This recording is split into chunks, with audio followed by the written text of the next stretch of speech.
Welcome back from the ad break, and let's continue with our lesson. So let's go over to our application questions. And the first one there says, calculate with reasons the value of x, y, and z. So we can see that we have been given two lines that are intersecting there.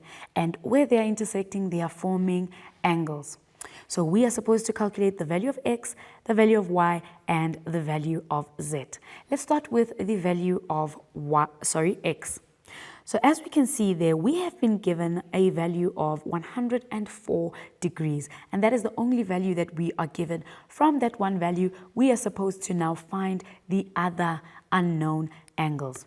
So when we look at our x, and we can see there that it shares a common vertex with the angle of 104 degrees. And both of them lie on the straight line of ST. So since as well they share a vertex and they lie on a straight line, that means that we know that x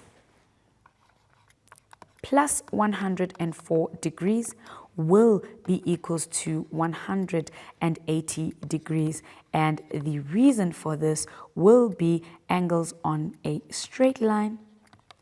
They are supplementary, or they add up to 180 degrees. So this means that now when we go and apply the additive inverse of 104 degrees, we are going to say 180 minus 104 degrees, and that is going to give us a value of 76 degrees for our x value. So that means that we now know that that side there is 76 degrees, and that is the value for our x.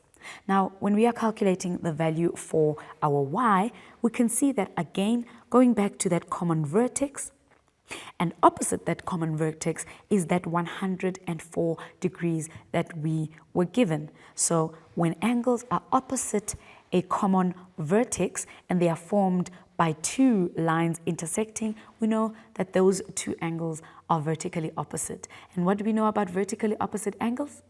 Yes, you are correct, they are equal. So this means that our y is equals to 104 degrees.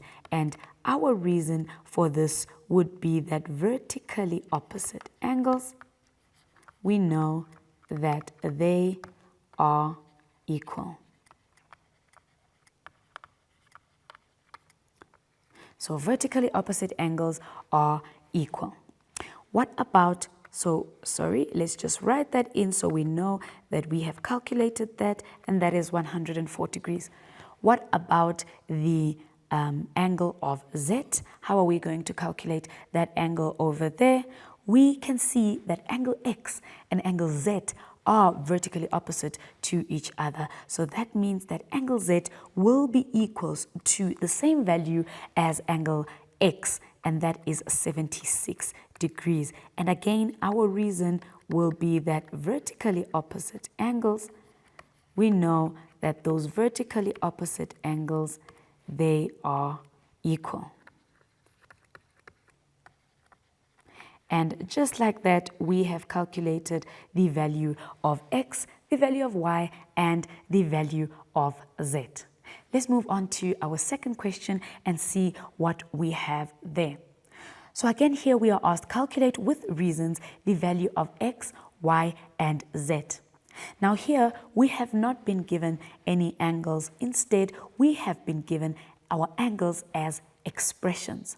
So let's look at how we can calculate the value of x, y, and z. We have two lines that are intersecting each other, and they are forming angles. We are going to start with those two angles there. Why? Because they share a vertex and they are opposite each other. This means that those two angles are vertically opposite. What do we know about vertically opposite angles? We know that the two angles, where we have here 3x minus 20 degrees, we know that it will be equal to the 2x plus 30 degrees. So we know that those two angles are equal. Now we have to find the value of x. Now remember, we are going to use the additive inverses so that we can put our like terms together. So let's start with the additive inverse for our minus 20. So we are going to use that additive inverse, and we are going to say here that it is a 2x plus 30 degrees, and we are going to add that 20 degrees. So that is going to give us our 2x plus, and if we say 30 plus 20, that is going to give us 50 degrees. And because we can see that the 3x and the 2x, they are like terms, let us use the additive inverse of 2x so that we can solve for x. So on the one side, we still have 50 degrees, and on this side, we have our 3x minus our 2x.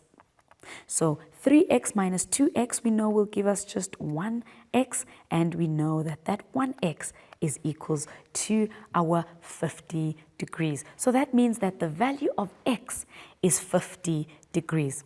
Now what does this mean for these angles here? We only have an expression there, but we need a value. So if we say there that 2x plus 30, and we substitute the value of x, since we have now calculated that that is a 50 degrees, then that means we are going to now know that our angle that has been given as an expression will be equals to, well, firstly, we are going to say 2 multiplied by the 50, and that is going to give us a 100 degrees. So 2 multiplied by 50 degrees will be 100 degrees. And if we add 30 to that, that is going to give us 130 degrees. That is going to give us 130 degrees. And remember, reason why we found the value of this x is because we equated these two expressions. And we equated these two expressions because we know that they are vertically opposite. So we know that the vertically opposite angles are equal. And that is the only reason why we could say that those two expressions are equal, because we can see that they are vertically opposite each other. So now we know that the value of that expression is 130 degrees. Now, how is that going to help us in finding the value of x and y?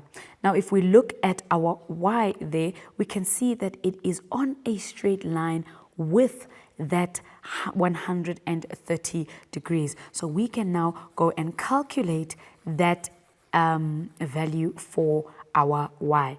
So that would be y plus 130 degrees is equals to 180 degrees. And the reason why we are saying that is because of the angles on a straight line. We know that they are supplementary. So the angles on a straight line are supplementary.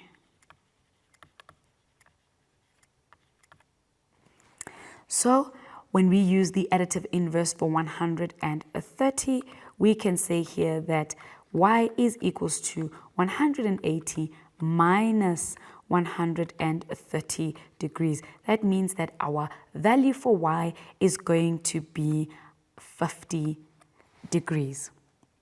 So how can we use now this 50 degrees? Sorry, that is the value for y. So how can we use this 50 degrees to find the value for z? So we can easily then say that z is also 50 degrees. And why is z 50 degrees? Because the z and angle y, they are vertically opposite angles. And we know that vertically opposite angles are equal. So that means that the value for z is also a 50 degrees. And that is how we were able to solve that. Of course, using our knowledge of algebra and how we solved for an unknown using equations. So let's go on to our next question. It says they calculate with reasons the value of P and Q. So we can see there that we have been given some angles, and we have been given 122 degrees with 58 degrees and those unknown angles of P and Q.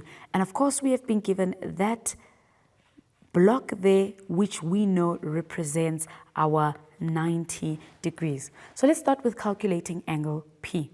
So if we look at angle P, it is sharing a vertex with our angle 58 degrees, and it is on the opposite sides of that common vertex. So this means that our angle P and our 58 degrees are vertically opposite. So this means that angle P is 58 degrees, and our reason for this would be that vertically opposite angles, we know that those vertically opposite angles are equal. Now, what about when we are looking at angle Q? Now, when we're looking at angle Q, we can see here that it is also now sharing a vertex with our 90 degrees, our angle Q, and on the opposite side of that vertex, there is that 122 degrees. Now, what does this mean? It means that our 90 with our Q and our 122 degrees, they are in fact vertically opposite angles. So we have those two angles there that are adjacent to each other, the 90 degrees and the Q, and we have our 122 degrees. So what does this mean? It means that our Q plus our 90 is equal to 122 degrees, and our reason for saying that they are equal is those vertically opposite angles, because as we know, those vertically opposite angles are in fact equal. So how do we solve for our Q? We are going to use that additive inverse of 90 degrees, and we are going to subtract that from 122 degrees. So when we take our 122 and we minus our 90, we are going to be left with our 32 degrees. And that is our answer for our Q.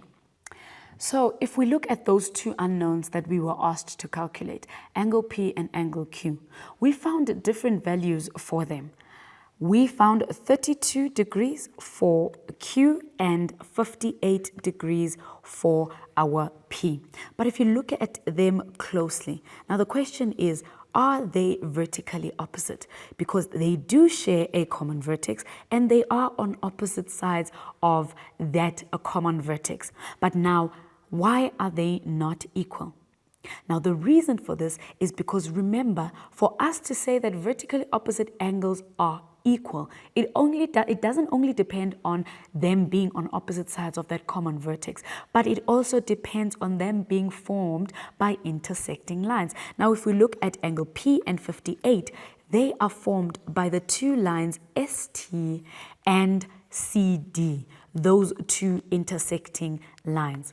But now, if we look at where angle Q is placed, we can see that that line is not intersecting with another line. It is just intersecting with one line, CD, but it does not go through for us to be able to say that it is forming angles that are vertically opposite, that are equal. So we need to understand that, yes, although P and Q are on opposite sides of a vertex, they are not equal because they are not being formed by two lines that are intersecting each other. Let's move on to the next question. It says there that the diagram below is given where angle A and angle B is equals to angle B, So calculate with reasons the value of A, B, C, and D. So we need to calculate those unknown angles over there. So let's look at what we have been given here. So we have been given a 90 degrees. So we've been given a 90 degrees, so we know that that angle there is 90 degrees. We are told that angle A and angle B are equal. So the values that we get for angle A and angle B will be equal values. So let's look at angle A, B, and the 90 degrees. As we can see, they share a vertex and they lie on a straight line. So that means that our angle A plus our angle B plus our 90 degrees, that will be equals to 180 degrees. And the reason for this is that the angles on a straight line, they are supplementary, or they add up to 180.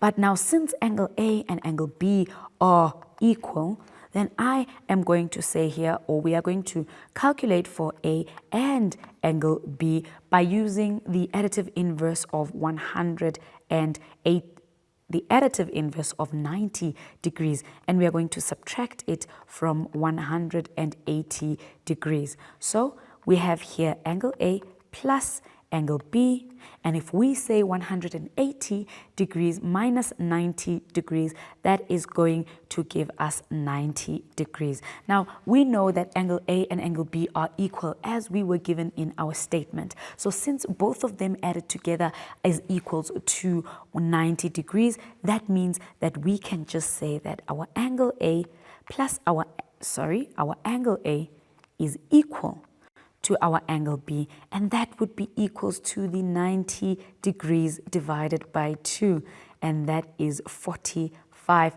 degrees. So that means that we have 45 degrees for angle B and 45 degrees for angle A, and if we add that to the 90 degrees, that will give us 180 degrees, since these angles are on a straight line.